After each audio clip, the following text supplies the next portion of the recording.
the Jewish guy recognizes him. They come to his bed. But in the book, it's kind of like, you know, he's like, I'm going to come back for you. You know, it's not so like official as it seems like in the movie. This guy's like, I know who you are and I'm coming back for you. So it's interesting because in the movie, like the people that are investigating the crime are kind of clueless that Todd's involved. Right. In the book, they're like on him. Like they know he's lying. Right. Okay. And he's like, oh no, like I'm about to get found out. If they find any solid argument, right now it's hearsay, if they find any solid argument, and that's when his guidance counselor shows up at his door. Yeah. Right? And he's like, hey, I'm going to tell on you. And Todd this is a spoiler. Hey, I mean, you got to do it. You got to do it. Very calmly takes out. So in the movie, they make a point of him being like, oh, Todd doesn't touch guns, right? And I'm sure it has to do with like school shootings and shit. I don't know, maybe. But like in the book, Todd takes the whole book, he's imagining taking the rifle to like over the interstate and just opening up and just killing people. Right? Jeez. So when his teacher comes to the door and it's like, I know what happened, Todd, you know, like something doesn't line up. This war criminal that you said was your grandfather, you know, like you need to explain yourself. I need to talk to your parents. And Todd takes the rifle and just blows him away. And then like fucking kills him, and like the guidance counselor dies, and then Todd goes to that spot above the freeway, and then it ends with it took them. He goes 6 hours later, you know, after all the chaos, they finally took him out. That's what should have happened, dude. Yep. Yeah, the ending was so like David Schwimmer, don't give up. Like what the fuck? Why are you giving up? Like you have him. Because he blackmails him. He blackmails him into thinking like he was sexually harassed or whatever, or pedophile. I don't know. Yeah, weird. But come on. God, I hated that ending. But really quick, Dom, like in the hospital in the movie, he fingerprints him, which I'm like, I don't think you can do that. So in the book, did Stephen King? Don't. Okay, what did he do in the book? Because I was like, that pissed me off. In the book, he showed up with like a picture and like threw it in his face, and he's like, "We know it's you, right?" He's like, "We're coming back for you." And Dusander's like, you know, instead of doing the air blow through the thing, he just takes a bunch of pills, you know. And it's wild though, because in the movie, it's like, oh, this is the transition from Todd being involved to not being involved. Ian McKellan throws him into the basement, and he's like, "You got to take care of this." In the book, Todd's been killing his own like little tribe of whatever. So when he kills a homeless person, Todd's grades get better. He sleeps better. He becomes like this normal person because he obsesses over all of these things that he wants, like this murder and all this stuff that he's heard from Ian McKellan. And he's like, the only way he can exercise it is he has to kill somebody every, 3 months or so. So when Ian McKellan starts having that heart attack and calls Todd comes over, the guy's already dead. And Todd's like, not so much like, oh, I have to help you kill him and whatever. Todd's like pissed off. He's like, old man, you're going to make me bury this guy with you. Like, he's not phased at all. He doesn't, he's just like, you're being sloppy. Like, you're a drunk and you're sloppy. And I don't know. I thought that was interesting that they wouldn't find any blood the way that it happened in the movie, right? Yeah, dude. And also, like, in the movie when the dad's like looking at the phone, like, he's like, I think something's weird with that phone. It's like, what? And there's like the little blood print on it or whatever, and then he's like, come on, Dad. It's like, how would he even remotely know? But you know what I'm talking about? When he's in the kitchen, he kind of like glances at the yellow phone. And he just kind of like makes a face like, Like, wait, what? Why would he even make that face at the phone? It's like, dude, you think your son's in the next room and just watch somebody have a heart attack. Like, what are you doing checking out the kitchen right now? It was just weird, dude. I don't know. And then the cat, too. It's like, you think, he's like, oh, the cat gets away. And then later there's just like the sign or whatever being like cat missing or whatever. So he's like, so he did kill it? I don't know. Dude, it's so, in the book, it's a terrible joke, but like Todd shows up after he burns the cat in the oven and he's like, old man, it smells like shit in here. And he's like, burned my dinner. And I'm like, oh, yeah. like, oh. No, Eric, you're actually that analogy you used earlier is like 100% right. Like the movie just feels like it didn't. Yeah, it didn't. And if it did, it would have. This movie probably would have like made waves, dude. If it was like, yo, there's a cat killing scene. Yeah, like because I like don't really think this is like a very popular movie that a lot of people really know. It's not like a household movie, but it's got a great cast. Bryan Singer's a pretty big director at now, I guess. But you got David Schwimmer at like the height of Friends, pretty much, right? Or like, yeah, what's going on? Yeah, so I mean, dude, and like Ian McKellan did a great job. Like, I'm not saying he didn't do a good job. It's probably the production company telling him, you can't do this, and Bryan Singer's just like, God, like, this isn't the movie then. Like, There was a huge pushback. yeah. I'm sure. But the way you're describing it, Dom, is that Todd is way more evil in the book than. Oh yeah, this. it's actually like it's evil to the like. Think about Dexter, like it's enjoyable, right? Yeah. Like these people love him, and they're like, Todd, you're gonna go places, and he's in his head, he's like, you fucking, see you next Tuesday. And Ian McKellen like brings it out in him, so he just gets worse and worse. And by the end, you're like, when he kills his first person, it's like there was a pain in his head, and all of a sudden he just like loses it, and he's like, oh, I felt so free. I've never felt more liberated in my life, and that's when he decides to go on his rampage. It almost seems like the book at least is like American Psycho a little bit, where he's just so like thinking about like fuck you like sort of thing at somebody, but then like doesn't do that at all. Yeah, and he doesn't have social cues. Like in the beginning, like you said to him about being direct, in the book he's even more like weirdly unaware that he's like threatening to ruin this guy's life. He's like, let me tell you next about how I nailed you and like what I'm going to do to you if like you don't tell me stories. And it's all so positive, and like there's no malice to it. He's just so excited that he's outmaneuvered this Nazi, and now he gets like complete control over him. God. Yeah, dude, the novella sounds way, way better. What do you think, though, Dom? Did you like the movie, or, I mean, I'm assuming you like the novella better? I love the novella. I like the movie only because, like, the novella was so good, and then watching Ian McKellen with his German accent was great. Like, every choice he makes, I'm like, this guy knows exactly what he's doing. I didn't love Todd, and I didn't necessarily love, because they added a friend, in the book, in the movie. They're like, oh, he has a best friend from Mighty Ducks, that dude. Yeah, Joshua Jackson. Fucking Charlie.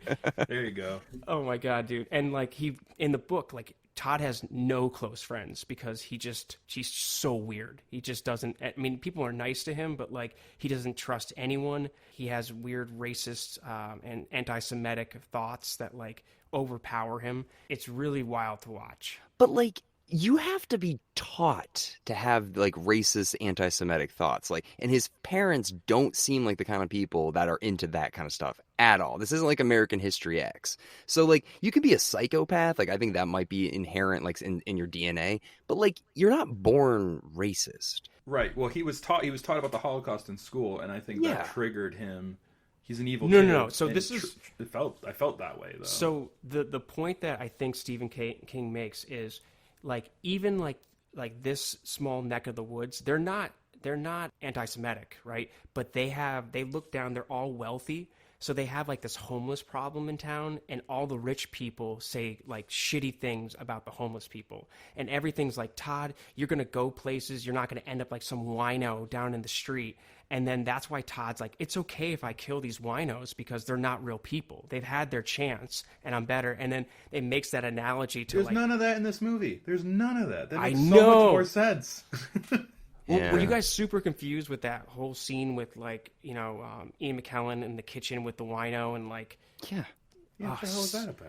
Yeah. I know. Why did he get so shit-faced with him? Was that just so he could like hurt him? But like, he's also getting super shit-faced too. So, well, in the book, he does it regularly. Like he like walks by the liquor stores, and then when like a homeless guy asks him for, to buy him something, he's like, well, hey, listen, follow me home. Get off a stop before I do on the bus, right? So no one knows that that homeless person went to his house. Mm-hmm. And he's like, meet me there, and then maybe I'll give you $10. And he lures in like a couple of them. And by the time Todd goes to bury the last one, when Dusander's having a heart attack, his entire house smells like fucking dead people. Like, it's awful. I know we've said this before, but I've never, ever felt as strongly about this film as I have of any other Stephen King movie. This needed to be a miniseries. Like, they really could have done this justice. I know we said that for Misery, but I think this one really, there's so much missing, Yeah.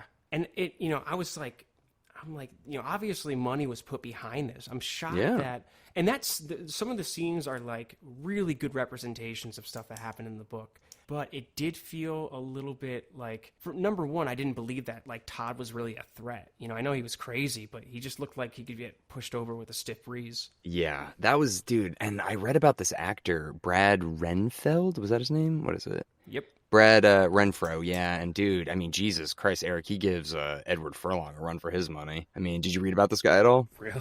Not at all. Jeez. Eddie Furlong, though, he's how many years sober at least? Yep. Oh, he died. This kid died. 25. Yeah. So, dude, he was probably right around the same time as Edward Furlong. Heroin and morphine intoxication. Yeah. Dude, he died 25. He's a kid too.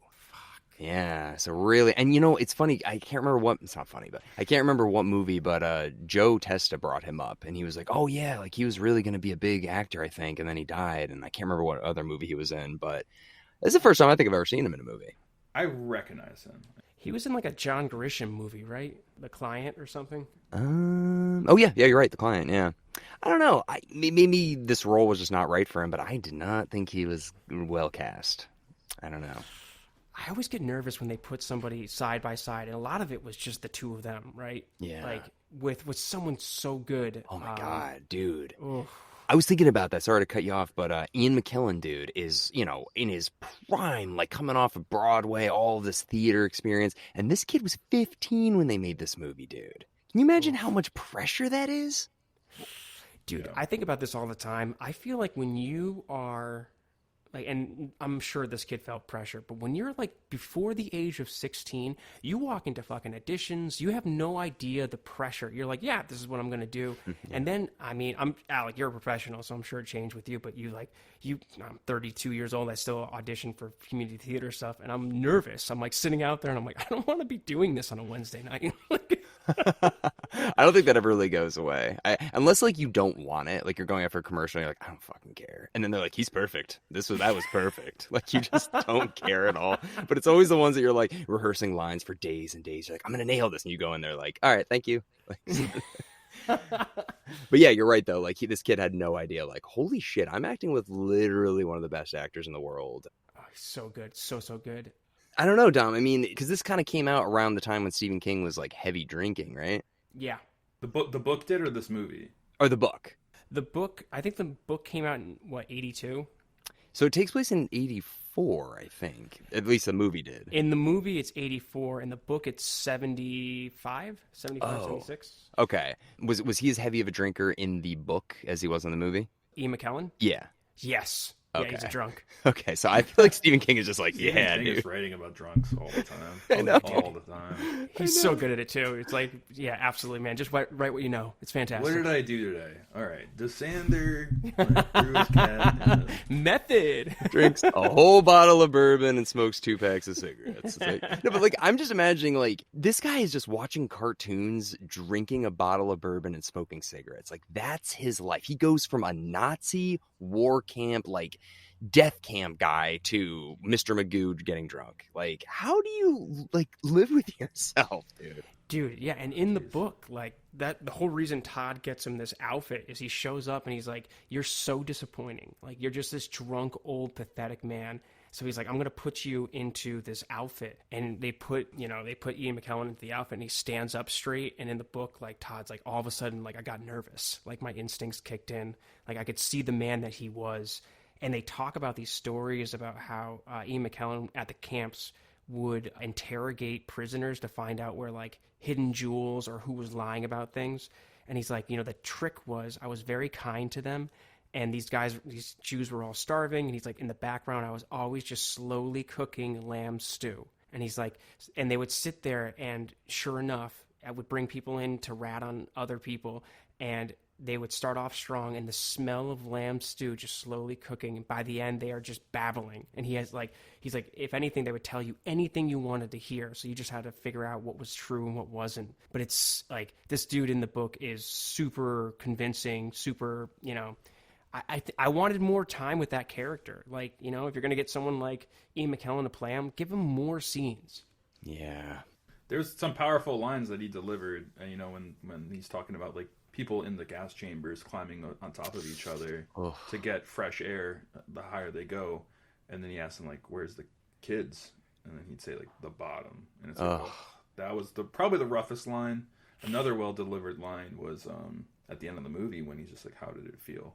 What was that line, Dom? Yeah, that was it, wasn't it? Yeah, that was very powerful. And McKellan, man, he's such a good actor.